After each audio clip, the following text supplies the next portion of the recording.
Civil rights attorney Charles Coleman joins us now. Mr. Coleman, thanks for being here. Jelani Day's mother and the Reverend Jesse Jackson both believe that Jelani was murdered. I mean, they believe that there is something just very highly suspect about how he ended up in that river. Who could investigate this? Since the coroner and local officials have not given them very speedy answers thus far into Jelani's death, who could do that for them?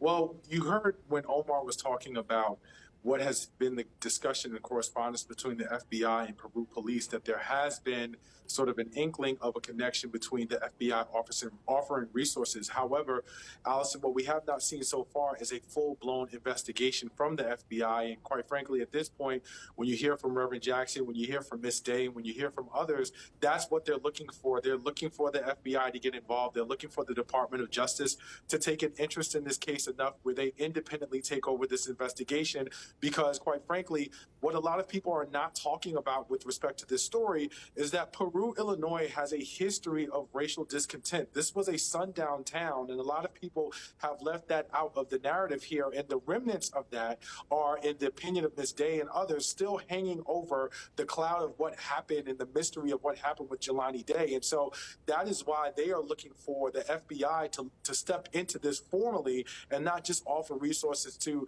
the Peru, Illinois Police Department, but to actually take over the investigation and find out what happened here. All right, let me ask you about Claudette Colvin, who in 1955, before Rosa Parks did it, she refused to give up her seat on a bus in Alabama. I want you to actually listen to her tell a part of the story. She spoke with Abby Phillip earlier this year.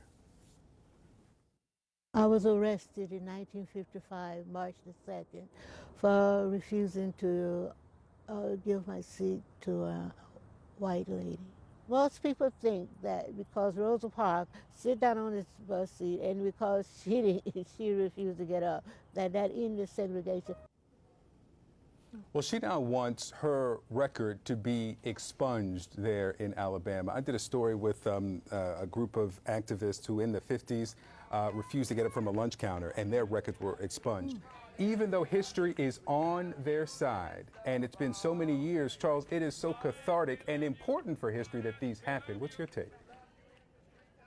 Well, Victor, I think you're absolutely right. I think when you have a conversation about the interest of justice, when you have a conversation about trying to reconcile some of America's racial discord that has been such an important stain and an important part of America's DNA for far too long, these are the types of things that need to be done in the interest of justice. These are the types of wrongs that need to be right, that need to be corrected so that people can move on and that there actually can be some semblance of just reconciliation and correctiveness, because not because of what the law says, not because of what the book says, but because we knew then and we know now and we're going to reaffirm now that it's simply the right thing to do. So Claudette Colvin is an American hero as far as I'm concerned, and she needs to be celebrated as such. And one of the first things in making sure that that happens is that her record is expunged. No. I mean, she may never be a household name like Rosa Parks, but that's the least that history could do for her. Yeah. Charles Coleman, thank you.